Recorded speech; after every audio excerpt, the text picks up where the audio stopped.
Hi, I'm Mark and I'm passionate about English. If this is the first mini lesson you've seen, you've missed about 90. I've been doing mini lessons in June, July and August every day for free and putting them on my Facebook page. Just search Passionate About English, and also on my YouTube channel, Passionate About Eng. That's ENG at the end. YouTube won't allow me to put any more characters. So they're all there, and especially on the Facebook page there's lots of extra things to go with the lessons, which some are amusing, songs, all sorts of different things. So I would recommend you go to the Facebook page rather than YouTube. So this is the penultimate mini lesson. Penultimate is a useful word, a strange word perhaps. It means the last but one, or the one before the last. So in a football season, the penultimate match would be there's just one more match after that one, and this is the penultimate mini lesson.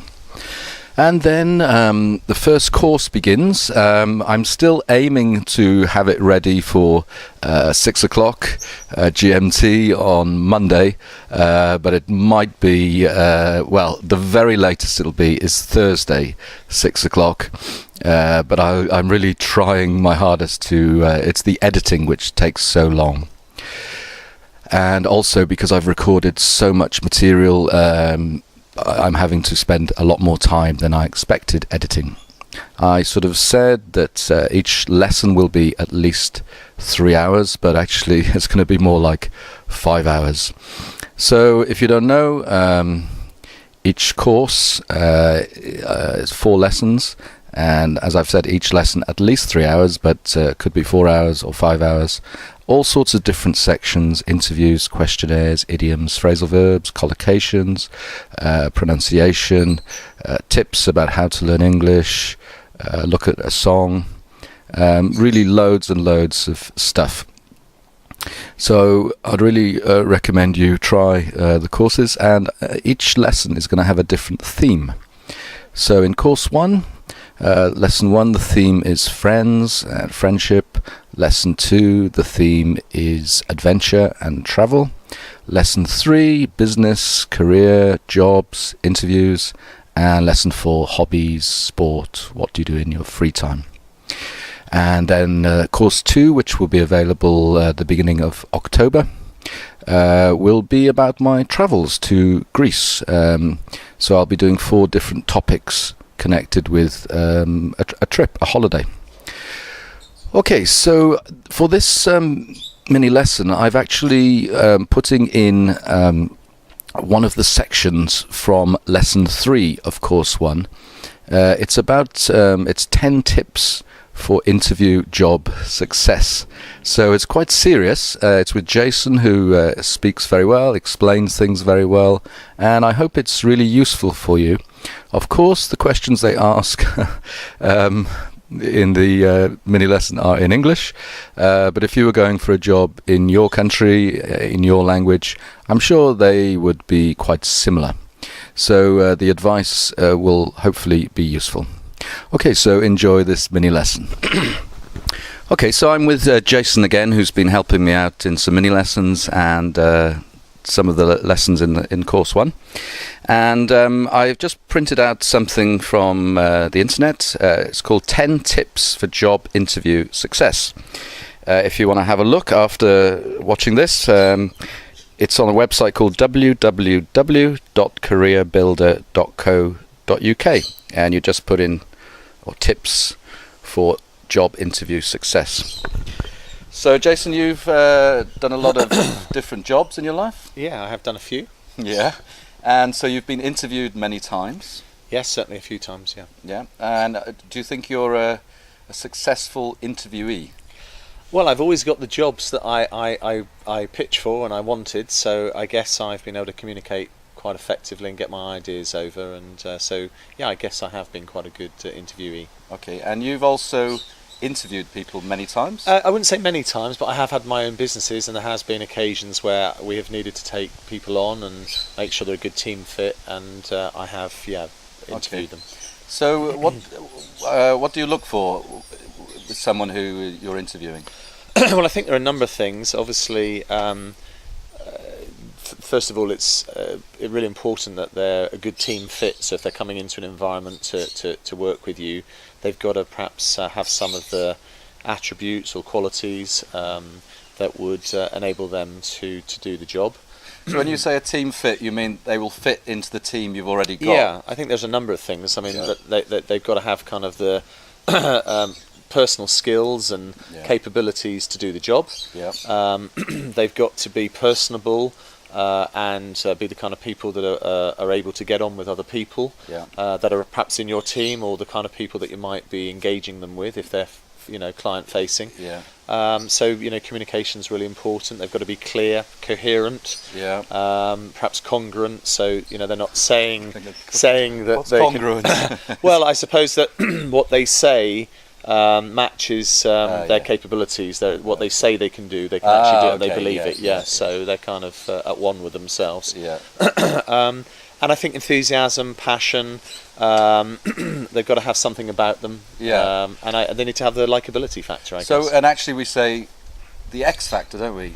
Yeah, kind of, yeah. The X factor, I think that's where it's come from. It's difficult to say exactly what that is, but very often in an interview you just know if it's the right person or not. Yeah, I think, first of all, they've got to be capable of fulfilling the role, and you have to have, as an interviewer, clarity about what it is you want them to achieve, a job description, a role description, what that outcome is, so that it's very clearly conveyed to them. And of course, hopefully, if you've pre-qualified your interviewees, they're going to have those skills. Then it's about what's the difference that's going to make the difference, and have they got that personality? Have they got something about them that makes them likeable, and perhaps they're going to go that extra mile to serve you, serve the team, and serve your clients ultimately. Okay, so we're being quite serious now, so I'm going to try and throw in something. Would you give me a job? Yeah, of course. Yeah, depending on. I'm not a team player. I think, absolutely. As a one-man salesman out there in the field, and you only had to report to base once a month, then perhaps, that sounds much better. Okay, so here are the 10 tips. Maybe you can comment. Maybe there'll be some words you could explain. Maybe. So number 1, first impressions count, or first impressions matter. Yes. Okay, yep, go on. Okay, I mean, my old father used to say to me, you only get one chance to make a first impression. Yeah. So first impressions is that initial impact when you meet somebody. Are they scruffy? Are they... Okay, scruffy is not dressed well. Yeah, untidy, perhaps they're not dressed appropriately for the interview or the occasion. So first impressions definitely count. Yeah. So you need to make an effort. I'll just read a little bit what it says here. Greet your interviewer with a smile and a firm handshake. Yes. Okay, so but not too firm. We were talking about this before, weren't we? Yes. So in a way it's good to practice handshakes, isn't it? Yes, definitely. Yeah. My father also taught me how to do that as well. And give eye contact. Yes, that's very important. Yeah. And try to make small talk during the walk from the reception area to the interview room. Well, sometimes you just go straight into the room, don't you? Absolutely. I think it depends how it's set up, isn't it? If you were greeting me in a reception area and you were saying to me, "Come this way, Jason, pleased to meet you," then we'd probably talk a little. Did you have a nice trip? Yeah. Are you nervous? And you might say, "Don't be nervous. Just be natural." Yeah. Okay, and a quote from a human resources manager. So that used to be called personnel, didn't it? Human resources. Years ago, yeah. You have to sell yourself before you can sell anything else. And the first 30 seconds are when the interviewer subconsciously makes decisions about whether they like you or not, and whether you will fit into the team. So what you were saying. Yes, it just validates my experience and expertise, doesn't it? I'm just kidding. No, I think it's very important. Yeah, absolutely. I think people do make snap judgments, and obviously our subconscious mind picks up a lot of different signals that our conscious mind doesn't necessarily pick up on straight away, and we do get a sense about somebody fairly quickly. And people make judgments quickly. We do it all the time in normal life, and a lot of people say you shouldn't make judgments, you shouldn't judge a book by its cover. However it happens, it is a natural thing that happens. And I think what's important is that people are aware of the impressions they're conveying, and also if we're making judgments of people, we sometimes need to calibrate that and just think about what you've noticed in someone. It doesn't necessarily mean because they're scruffy that they can't do a job. There may be other circumstances as to why something's happening. But I mean, I kind of try to wear a nice ironed shirt or t-shirt when I do the videos, and have a shave, and try and look decent or presentable. Yes. To create a good impression. Yeah, absolutely. So yeah, it's important. I think I was just going to say one thing I forgot to say earlier is I think people definitely buy people. Yeah. So before products or services or anything else, people buy people, and people don't care how much you know until they know how much you care. And you've got to be an authentic person, and of course if you're unsmartly dressed, or you're not looking in someone's eyes, you're not actively listening or paying attention, and if then they're going to lose interest in you very quickly. Okay, number 2, I think is very easy. Be prepared. So you need to know what the job entails or what the job involves that you're going for. Yes. And you should, it says here, reread your CV. CV is curriculum vitae. Yes. Or sometimes we say resume. Yes, that's right. French word. And look at the company website, or get some literature. And you may be asked about the salary, so you should also research that as well. Because sometimes you can say what you'd like to earn, for example, and if you say a really high amount, obviously you're not going to get it. Yeah. Well, it'll also show that you're not aware of what the market is paying for a particular role, which should be relevant to the value you can add. Okay. Here's a word that Lynn used in, I think, lesson 1. Don't waffle. So I'll just read it first. Answer questions properly, even if you need a few moments' silence to collect your thoughts. It's better to say you need a minute to think about your answer rather than speak instantly and regret it afterwards. Yes. So there's an expression, but I can't actually think of it off the top of my head. Well, there's a couple that I can think of, which is we say in England quite a lot that prior preparation prevents piss poor performance. Piss poor performance, which is something that we all say to each other as a kind of a friendly reminder to people. And also there's another one that's very interesting, which is prepare, aim, fire. So it's more important to prepare first, aim carefully, and then fire, rather than a scattergun approach. This is a metaphor, obviously. I'm just going to say this and I'm going to say that, and hopefully something will resonate. And there are times when that's appropriate, but in an interview where people are looking at your ability to communicate ideas and concepts and communicate effectively and with clarity, then it's really important to think first and then answer. Engage this before you engage this. That's it. Okay, and number 4, why should they hire you, or why should they take you on? Most job adverts will list qualities they're looking for: a team worker, a good communicator. So it's up to you to think of examples of how you can demonstrate these skills. Be ready to talk about your knowledge, experience, abilities and skills, and have at least 3 strong points about yourself that you can relate to the company and the job you're going for. So this kind of makes sense, but of course not a lot of people don't do this, do they? Well, it's all part of the preparation, isn't it? I guess is knowing yourself, and of course if you don't believe in yourself and you're not able to convey your belief in your conviction, then it's unlikely that any interviewer is going to believe in you either. But of course also, if you don't get the job, you shouldn't be, the word is, I would say, despondent. Or disheartened. Because of course you might be great, but they just don't feel you're right for the team. Exactly. It comes back to the team fit, or they may feel you're too strong, or you're too good. Exactly. Or they can't afford you. And sometimes even, it shouldn't happen, but sometimes you find very qualified, dynamic people go for roles where the person that's interviewing them may feel even threatened. That can happen. There are other dynamics that come into play, and obviously if you are somebody that's very talented, they may feel, well, you're not going to stay in this position for long, or indeed my own position may be threatened, in which case sometimes it's not about you as the interviewee, it's about the company profile or their philosophy, or indeed the personal or some issues. jobs or some company, they might just want a pretty a boring person in a way, Yes, because yes. it's a boring job, for example. Yes, yeah, exactly. Well, I'll give them your number, Mark, if that's required. Number 5, we need to speed up a little bit to fit into half an hour, I think. Be positive. Okay, it speaks for itself, doesn't it? Yes, absolutely. Your interviewer will be thinking about what it would be like to work with you.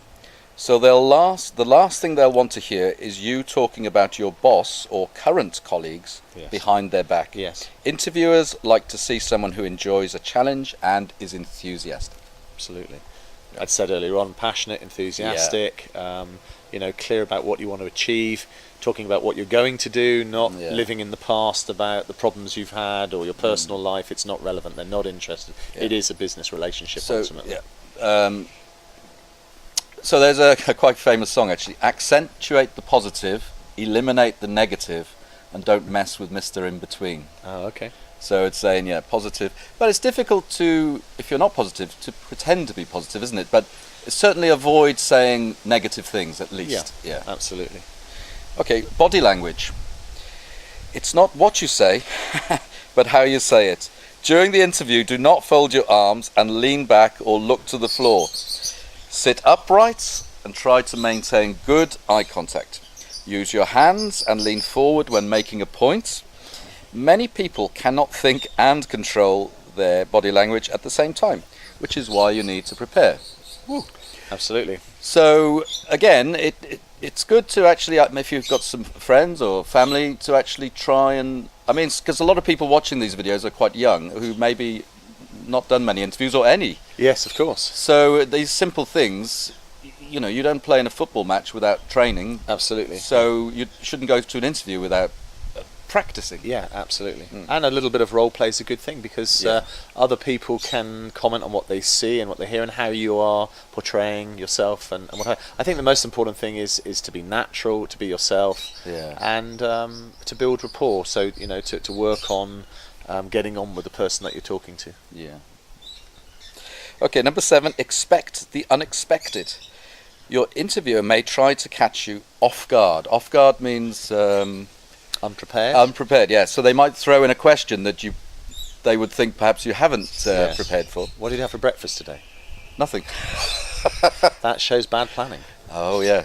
For example. Yeah, actually, you're right. If somebody interviewed me and I said, "What did you have for breakfast?" I said nothing. That actually might create a bad impression. Yeah. Maybe I was rushed or. How are you going to fuel yourself today? Yeah. How will you work properly if you haven't eaten properly this morning?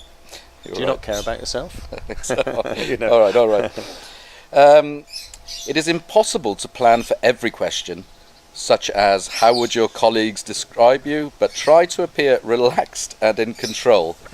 Ask the interviewer to repeat the question if necessary, but do not evade it, do not avoid it.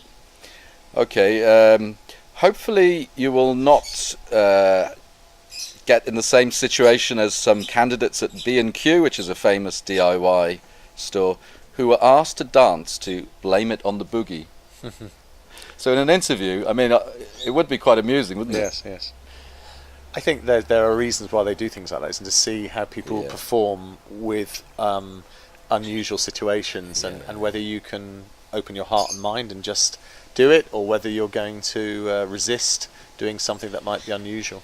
I remember one interview I went for, and they asked me, how would you sell this pen or something like that, and I just went rambling on and just speaking as fast as I could, rather than taking my time and perhaps saying, well, could I have a moment to prepare? I just went, and of course that's not the way to sell. No. You should actually ask questions, really. Yes, that's probably the best way. You've mentioned this before, so it must be a useful word. Number 8, develop rapport. Show energy, a sense of humour and smile. It's infectious being positive and enthusiastic. Infectious means if you're positive, the other person will be positive, like we are. Contagious is another expression people use. Yeah. And also, ask your interviewer questions and about the company. So, don't be shy. Don't just sit back and respond, but be proactive. Before I dance to Blame It on the Boogie, do you do a lot of dancing here at B&Q? Exactly. Why would you ask me to do that? But obviously you're in the submissive position, aren't you? So you can't get too argumentative or Well, maybe not submissive, but neutral, because obviously, if somebody asked you to do something that was unreasonable, you should be confident enough to say, Yeah. well, actually, sorry, I would be prepared to do that, but could you explain the Or could you purpose of show doing me? that? Could you give me an example? Exactly. I think if you say something and you're open and you're curious, that is a good state to be in a curious state. You love that word. Number 9, clarify anything you are unsure of. If you are not certain what is meant by a particular question, ask for clarification. Ask them to make it clear. At the end, ask the interviewer if there's anything else he or she needs to know about. Do not be afraid to ask when you are likely to hear if you have been successful or not. So, very often at the end of an interview, the interviewer would say, is there anything else you'd like to ask? And if you say no, that's pretty bad, isn't it? Well, I'm not sure if it's bad. It depends. I think if you just say no, well, if you just say no, yes, it probably is pretty bad. If you say no, you've done a really good job explaining everything, and you've answered all of my questions. Yeah. And if I think of anything else, would it be okay to contact you or something like that? I think that's better, because if you just say no, it might be that one, you weren't listening, or Well, they think you're not interested. Oh, you're not interested. Yeah, absolutely. And I think it shows that you have been actively listening if you ask questions. Okay, and the last one, number 10. Remember your manners. It is better to choose than to be chosen. Let's read the rest. I'm not sure what that means yet. Tell the interviewer why you are interested in the company and job opportunity. Ask them for a business card and follow it up by sending a thank you email or letter saying how much you enjoyed meeting them and how interested you are. And and obviously say please, thank you, etc., isn't it? I mean, it's obvious. Yeah, good to meet you. Thank you for the opportunity. Yeah. Thank you for answering my questions. Yeah. Thank you for sharing the company philosophy. All of these things. It's particularly in England, we are very hot, or we have been historically very hot on etiquette and politeness, haven't we? Okay, when you say hot on, you mean keen, or it's important? Yeah, very, very. We're very particular. People like manners. My mum used to say to me, "Manners maketh man." Yeah, that's an old expression, isn't it? And then just at the end it says, by following the 3 P's, prepare, practice, perform, which you will turn yourself into a successful candidate. Absolutely. You'll certainly increase your chances of success, won't you? Okay, so we're going to stop this section, and then I'm going to actually, if you're up for it, if you're willing, do a little questionnaire with you, and you'll have to write down A, B, C or D. Okay. And so let's try that. Will there be any dancing? Maybe. Actually, would you like to just do a quick dance? Or? Well, I could do a quick dance, so have you got some music to play? Not on me. Okay. Brilliant, thanks Jason. Okay, pleasure.